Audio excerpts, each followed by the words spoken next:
In this part of the video, I'm going to explain one of the most important things of the Gleason's map, especially for those who have a Gleason's map. And for my favorite friends, the globe or the flat earth deniers or globe believers, this is clearly a flat earth map. And as you can see, back in those days, I'm talking about 1892, so beginning of the 19th century, it was well known to be a flat earth map, and it was the new standard map of the world, so they knew about this.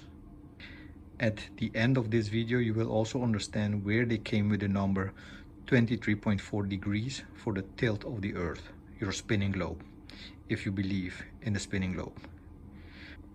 It has everything to do with this. So it's going to be a little boring, but it's very interesting, especially for those who have the map.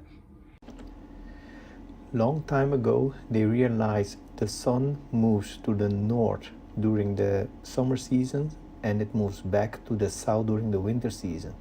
So they pinpoint the exact location to the north, same as the south and the center. The center is exactly 90 degrees and they call it the equator. And the other two locations are 45 degrees to the sun when the sun is at the center of the two locations. The 45 degrees is very important because it is the angle to the sun and it is the same as the latitude. So the 45 degrees is the latitude and it is the real angle to the sun. The rest are divided into equal sizes or degrees. Only the 45 degrees and the 90 degrees, that's when you're at the equator, are the real angles to the sun.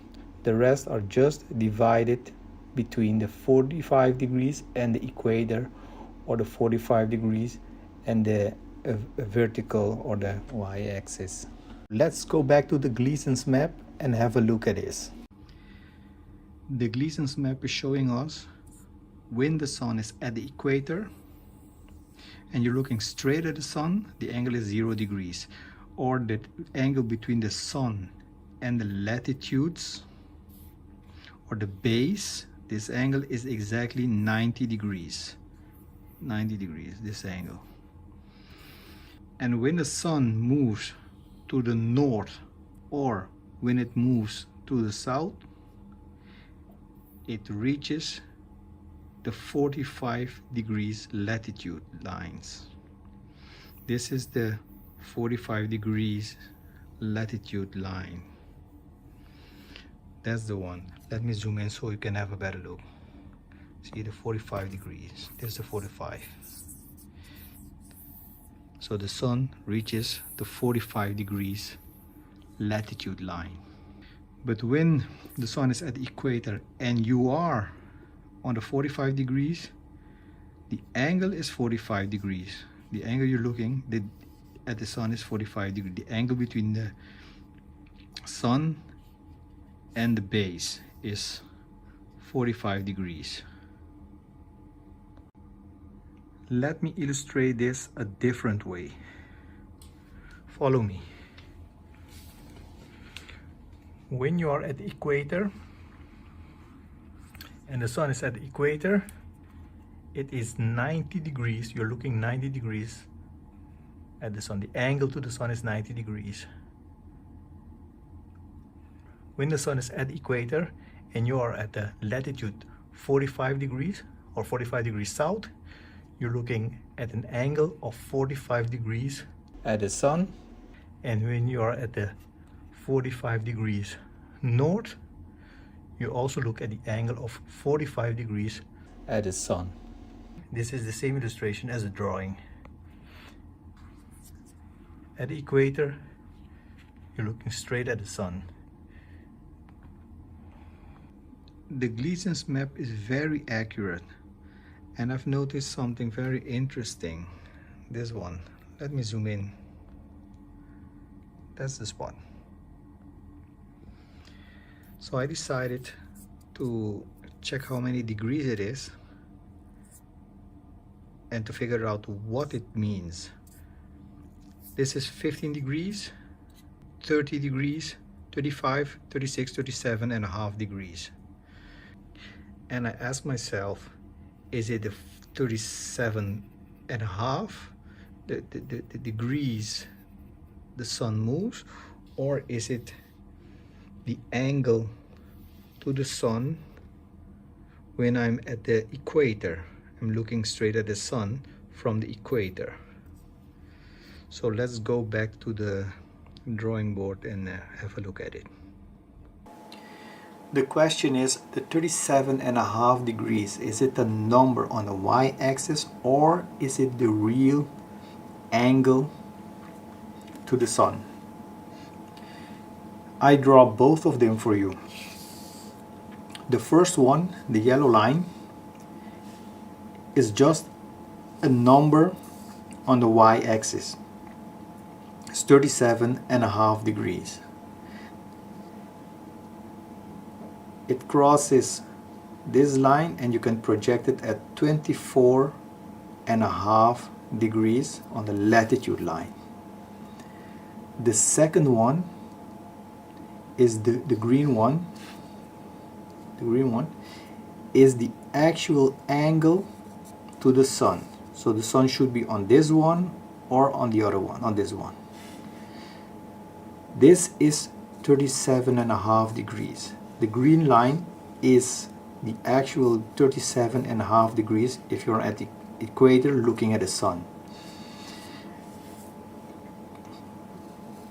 You can project it on the latitude at 25 and a half degrees. This is the Tropic of Capricorn or the Tropic of Cancer. If the sun moves to the north, it's called the Tropic of Cancer. If the sun moves to the south, it's the Tropic of Capricorn. It depends if it's moved to the north or south, it depends. The northern side is, if the sun moves to the south, it's called the Tropic of Capricorn. If the sun moves to the north, it's called the Tropic of Cancer. This is the Tropic of Capricorn or the Tropic of Cancer. Let's have a look at the Gleason's map and see if we can confirm this number. This is 37 and a half degrees, so it should correspond with the latitude 25 and a half degrees, because like we saw on our drawing, 37 and a half degrees is exactly 25 and a half degrees on the latitude. First, let's verify if the distances between the tropics and the equator are the same.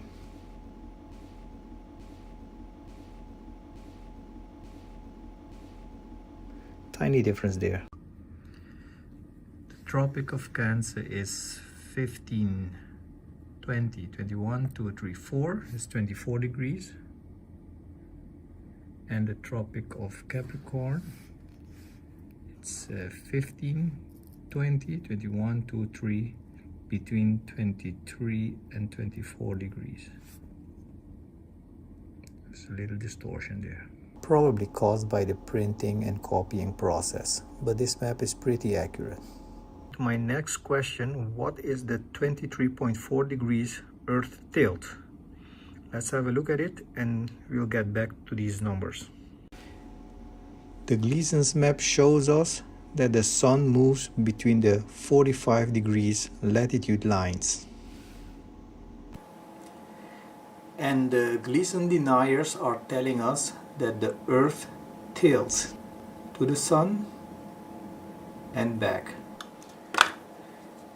Okay, again, the Earth tilts with 23.4 degrees closer to the sun, but in this case the sun is a million miles away. Let's calculate this distance and project it on the latitude line. I just want to show you, if you do a quick calculation, you can find this distance is the same as this one. So it crosses, this is the exact distance at the 25.5 degrees. So it's probably the 37.5 degrees is the correct angle, and it should end at the 25.5 degrees. Let's erase this because we have nothing to do with the globe. If I measure the same angle on the Gleason's map, it measures 36.5 degrees. It should be 37.5 degrees because that's the angle when the sun is at the 45 degrees latitude. So it should be 37.5 degrees. I looked again at the Gleason's map and realized the trajectory of the sun is like a circle. So then I asked myself, where is the center of this circle?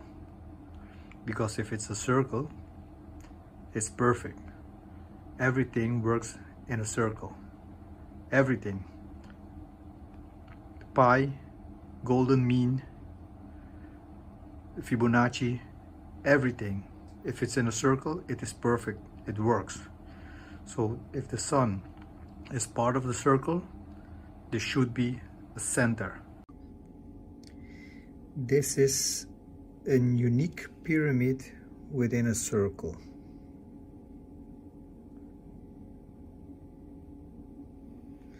And this is the center of the sun's path. And this is the trajectory of the sun.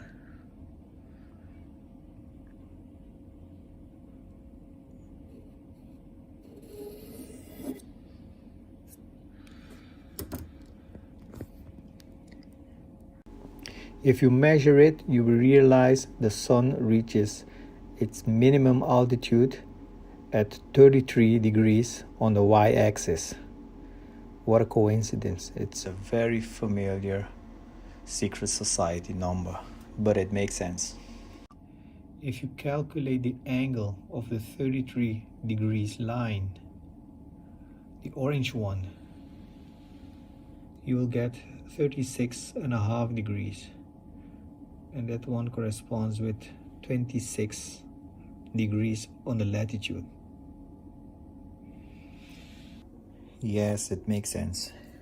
The Gleason's map shows us a lot of similarities with the well-known signs and symbols. This is the pyramid, the 45 degrees latitudes with an angle of 45 degrees. This is the sun on top of the pyramid. It's a unique pyramid. It fits perfectly in a circle.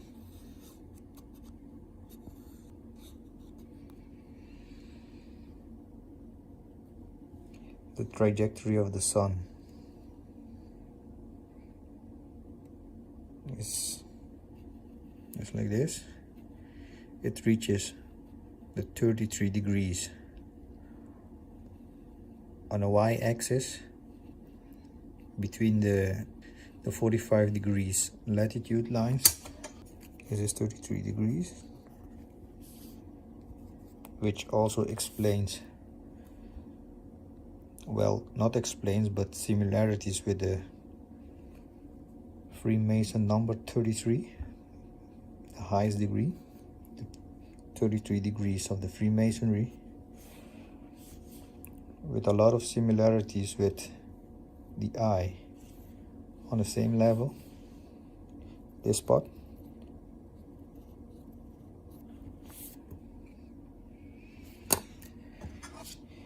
and the same trajectory of the sun. You can also draw an eye out of it.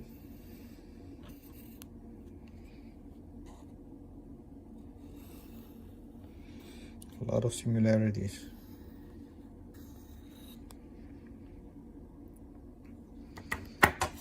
And if you draw a line to project it on the latitude, the solstice, it will be like this. 33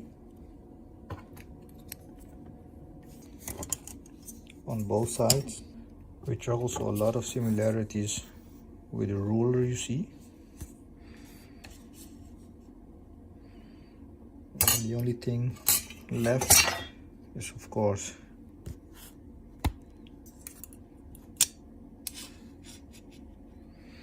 so a lot of similarities with the well-known signs and symbols. Yes, a lot of similarities. The 45 degrees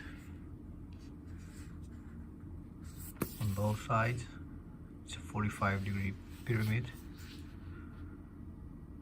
The center, equator, sun on top. The base of the pyramid is flat and level.